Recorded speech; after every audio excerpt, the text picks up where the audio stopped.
الحمد لمن قدر خيرا وخبالا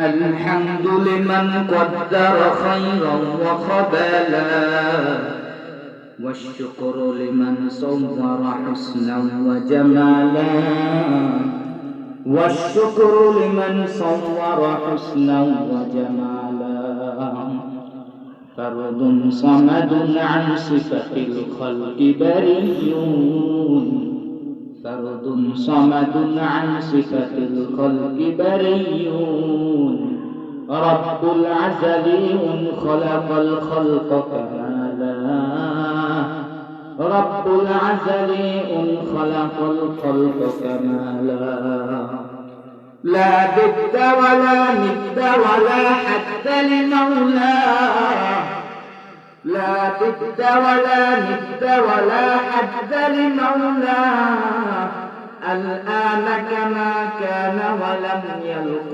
زوالا الآن كما كان ولم يلق زوالا الحمد لله মহান আল্লাহ রাব্বুল আলামিনের দরবারে লাখ কোটি শুকরিয়া যে মহান আল্লাহ রাব্বুল আলামিন আমাদেরকে এশার নামাজ আদায়ের পরে জান্নাতের বাগানের মধ্যে আসার মতন বসার মতন কিছু কথা বলা এবং শোনার মতন তৌফিক দান করেছেন। ওই রব্বুল কারীমের দরবারে অন্তরস্থল থেকে শুকরিয়া আদায় করি বলি কালিমাতুশ শুকর আলহামদুলিল্লাহ। এই শুকরিয়া আদায় করলে লাভ আছে না নাই? আল্লাহ তাআলা বলছেন লা ইন শাকারতুম লাযীদান্নাকুম ওয়া লা ইন কাফারতুম ইন্না আযাবি লাশাদীদ। যে ব্যক্তি আমি রব্বুল আলামিনের নিয়ামত পাওয়ার পরে ওই নিয়ামতের শুকরিয়া আদায় করে আমি রব তার নিয়ামতকে আরো বাড়াইয়া দেই। চিৎকার দিয়ে বলি সুবহানাল্লাহ। আর যে ব্যক্তি ওই রবের নিয়ামত পাওয়ার পরে ওই নিয়ামতের শুকরিয়া আদায় করলো না, তার কাছ থেকে নিয়ামতগুলো ছিনিয়ে নেওয়া হবে এটুকুর মধ্যে নয়, এবং তার জন্য ব্যবস্থা করে রাখা হয়েছে কঠিন আযাবের ব্যবস্থা। এই জন্য আমরা আবারও ওই মালিকের দরবারে শুকরিয়া আদায় করি কালিমাতুশ শুকর আলহামদুলিল্লাহ। আমি আপনাদের সম্মুখে পবিত্র কোরআন শরীফ থেকে সূরাতুর রহমানের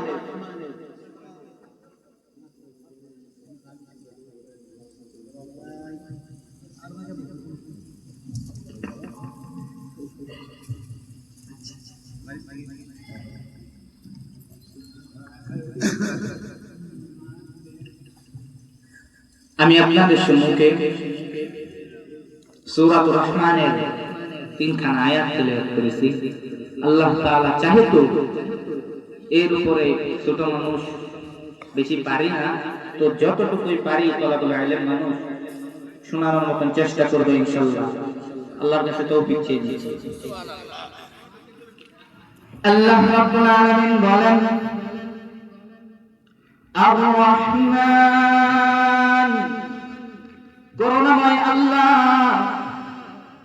আল্লামাল কুরআন শিক্ষা দিয়েছেন কুরআন খলাকাল ইনসান সৃষ্টি করেছেন মানুষ। করুণাময় আল্লাহ শিক্ষা দিয়েছেন কি? কুরআন। সৃষ্টি করেছেন মানুষ। তো বোঝা গেল আল্লাহ তাআলা কি করছেন? তার করুণার দ্বারা তিনি কুরআন আগে শিক্ষা দিয়েছেন, তারপরে মানুষকে সৃষ্টি করেছেন। অনেক অনেক উলামায়ে কেরামগণ এই আয়াতের কারিমার দ্বারা এরকম ভাবে ব্যাখ্যা করেছেন যে এই 3টা আয়াতকে যদি আমরা 3টা স্তরে নেই, যেমন সবার উপরের করুণাময় আল্লাহ, মাঝখানের কুরআন, আর নিচের মানুষ। আমি আপনাদেরকে এই বিষয়টা বোঝানোর চেষ্টা করেছি। মানুষ যদি করুণাময় আল্লাহকে পেতে চায়, একটা রাস্তা অবলম্বন করতে হবে। যেই রকম ভাবে আমি আপনি যদি একটা নির্ধারিত জায়গার মধ্যে যেতে চাই, ধরেন আমি আপনি যদি এখান থেকে সৃষ্টুর বাজারে যেতে চাই, একটা নির্ধারিত রাস্তার দরকার আছে না নাই? আছে না নাই? একটা নির্ধারিত রাস্তার দরকার আছে। ঠিক তেমনই যে বান্দা, যে মানুষ, যে আল্লাহর বান্দা ওই করুণাময় আল্লাহকে পেতে চায়, তারও একটা রাস্তার অবলম্বন করতে হবে, আর সেই রাস্তাটার নাম হচ্ছে কোরআন। চিৎকার দিয়ে বলি সুবহানাল্লাহ। আমি আপনি যদি এই কোরআন অনুযায়ী চলেন, এই কোরআন অনুযায়ী আমরা জীবন যাপন করি, এই কোরআন দ্বারা নিজের জীবনকে সাজাই, তাহলে আমি আপনি আল্লাহ রহমান আল্লাহকে পেতে পারবো। আমার আল্লাহ কত বড় রহমান, আমার আল্লাহ রহমান। আল্লাহ রহমতের যদি আলোচনা করতে যাই, আলোচনা করে শেষ করা সম্ভব না। আমার আল্লাহ কত বড় রহমান। বনী ইসরাইলের মধ্যে একজন লোক 99টা মার্ডার কেসের আসামি। কয়টা? 99টা খুন করছে। তো 99টা খুন করার পর এবার তার মনের মধ্যে আফসোস জন্মাইছে, হাই হাই কি করলাম, কি করলাম, আমি তো 99টা খুন করে ফেলেছি, আমি তো গুনাহগার, আমার তো জাহান্নাম ছাড়া উপায় নাই, আমি তো অনেক বড় গুনাহগার, আমার তো জাহান্নাম ছাড়া উপায় নাই। এরকম আফসোস তার ভিতরে জন্ম নিয়েছে। এখন আফসোস কি করবে, কি করবে, মানুষের কাছে তালাশ করে যে এমন কেউ আছে নাকি যে আমাকে একটা এই বিষয়, এই গুনাহ থেকে মাফ কিভাবে পাওয়া যায় সেই বিষয়ে বলবে। তো লোকজনের কাছ থেকে জানতে পারো যে ওই এলাকার মধ্যে একটা আল্লাহওয়ালা আছে, তার কাছে যে বলো, হয়তো সে কোন সমাধান দিতে পারবে। তো মানুষের কথা শুনে সেই আল্লাহওয়ালার কাছে তিনি চলে গেলেন, যায় বলে যে হুজুর আমি তো অনেক বড় গুনাহগার। হুজুর ডাকতে বলে কি করছো? ওইটা আমি তো 99টা খুন করছি। তো আল্লাহর ওলি ডাকতে বলেন, হাই হাই কি করছো, 99টা খুন করে ফেলছো, তোমার তো জাহান্নাম হয়ে যাবে, তুমি তো অনেক বড় অপরাধী।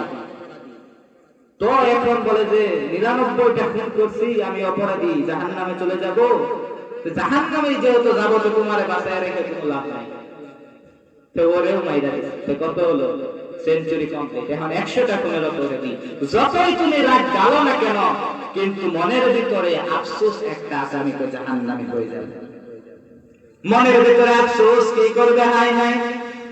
তা পাশের গ্রামে একটা আলেম থাকতো, সে আলেমের কাছে এবার চলে গেল, যাই আলেমকে বলে, হুজুর আমি তো 100টা খুন করছি, আমি তো অনেক বড় গুনাহগার।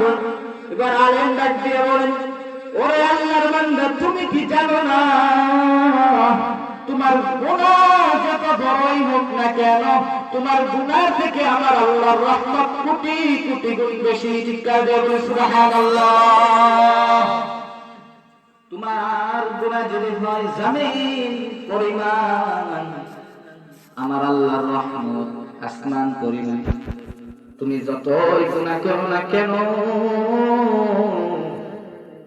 আমার আল্লাহ হচ্ছে রহমান। এখন তুমি কি করবা? তাওবার নিয়ত করো, যার জীবনে এই কাজগুলো করবা না। আর তোমাকে আরেকটা পরামর্শ দেই, হুজুরে আরেকটা পরামর্শ দিয়ে দিল যে কি করবা। তুমি যে এলাকাটার মধ্যে থাকো, ওই এলাকার মধ্যে যদি থাকো, তাহলে তুমি গুনাহ থেকে বের হয়ে আসতে পারবা না, কষ্ট হয়ে যাবে। তো তুমি কি করবা? ওই এলাকাটা প্রত্যাখ্যান করো, অন্য একটা ভালো এলাকার মধ্যে চলে যাও এবং আল্লাহর কাছে তওবা করে ক্ষমা চাও। আমার আল্লাহ রহমান, আল্লাহ তোমাকে তওবা করার জন্য ক্ষমা করে দিবে। তো ওই লোকটা কি করলো? বাড়ির মধ্যে দৌড়ে চলে গেল। বাড়িতে যাইয়া এবার তার যা যা দরকার ছিল তা নিয়ে এসে ভালো এলাকায় যাবার উদ্দেশ্যে বাহির হয়েছে। ভালো এলাকায় যাবে, ঘর থেকে বাহির হইল। ঘর থেকে বাহির হওয়ার সাথে সাথে আল্লাহর পক্ষ থেকে আজরাইল আলাইহিস সালাম এসে তার জানটাকে কবজ করে ফেলছে। আজরাইল আলাইহিস সালাম এসে তার কি জান কবজ করে ফেলছে। তো এখন জান যে কবজ করছে, এখন আকাশ থেকে যখন মানুষ এর জান কবজ করা হয়, তখন মানুষটা যদি ভালো হয়, তাহলে তার জন্য ইল্লিয়িনের ফেরেশতা তার রূহ নিয়ে যাওয়ার জন্য আসে।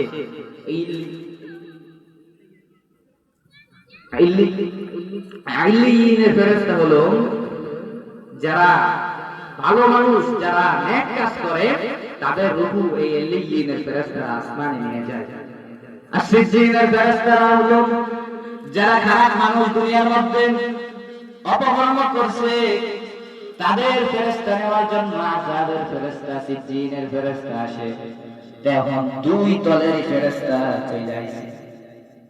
কেন দুই দলের ফেরেশতা আইছে? কারণ এতদিন সে 100টা খুন করছে, এই জন্য আইছে সিজ্জিনের ফেরেশতা।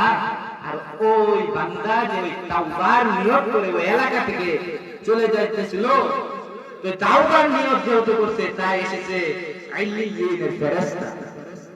এখন ইল্লিয়িনের ফেরেশতারা বলেন, আল্লাহর এই বান্দা তাওবার নিয়ত করছে,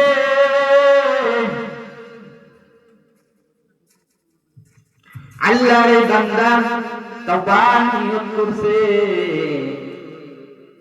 এই জন্য আমরা ইল্লিয়িনের ফেরেশতাকে নিয়ে যাব। এখন সিজ্জিনের ফেরেশতারা বলে, না না, নিয়ত করলে কি হয়েছে, সে 100টা মার্ডার কেসের আসামি, আমরা তাকে নিয়ে যাব। তো এবার তাদের মধ্যে যখন তর্ক শুরু হয়ে গেল, এবার আল্লাহ তাআলার কাছ হইতে ফয়সালা। আল্লাহ বলেন, তোমরা ফিতা হাতে নিয়ে দাঁড়ায় পড়ো এবং মাপ দেওয়া শুরু করো। যদি ওই লোকটার দেহ ওই খারাপ এলাকার মধ্যে থাকে, তাহলে সিজ্জিনের ফেরেশতারা নিয়ে যাও। আর যদি ওই লোকটার, ওই বান্দার দেহটা ভালো এলাকার মধ্যে থাকে, তাহলে ইল্লিয়িনের ফেরেশতারা নিয়ে যাও। এবার আমি আপনাদের কাছে জানতে চাই, এলাকার মধ্যে মৃত্যুবরণ করছে, ঘর থেকে বাহির হওয়ার পরে মৃত্যুবরণ করছে না? মৃত্যুবরণ করছে। এবার আমার আল্লাহর রহমত দেখো, আমার আল্লাহ জমিনে রাখতে বলে, জমিন ওই বান্দা তাওবা করেছে, খারাপ এলাকাকে মাইলের পর মাইল করে নিয়ে যাও, আর ভালো এলাকাটার মধ্যে আমার বান্দার দেহটাকে নিয়ে আসো। এবার ফেরেশতারা যায় দেখে দেহটা ছিল ভালো এলাকার মধ্যে। মুসলমান বাবাজিরা, আমার আল্লাহ রহমত সম্পর্কে বয়ান করে ঘন্টার পর ঘন্টা চলে যাবে, কিন্তু বয়ান শেষ করা সম্ভব না। তো অল্প সময় কথা বললাম, যদি কারো সঙ্গে কোন রকম বেয়াদবি হয়ে থাকে ক্ষমা দৃষ্টিতে দেখবেন। আর সকলে আমাদের সকল তলাবুল ইলমদের জন্য দোয়া করবেন, আল্লাহ তাআলা যেন আমাদেরকে দ্বীনের দাঈ হিসেবে কবুল করেন। সকলে আমিন। এবং যে কথাগুলো বললাম, আল্লাহ তাআলা আমাকে সহ সকলকে আদায় করার মতন, আমল করার মতন তৌফিক দান করুন। সকলে বলে আমিন। ওয়া আখিরু দাওয়ানা আনিল হামদুলিল্লাহি রাব্বিল আলামিন। আসসালামু আলাইকুম ওয়া রাহমাতুল্লাহ।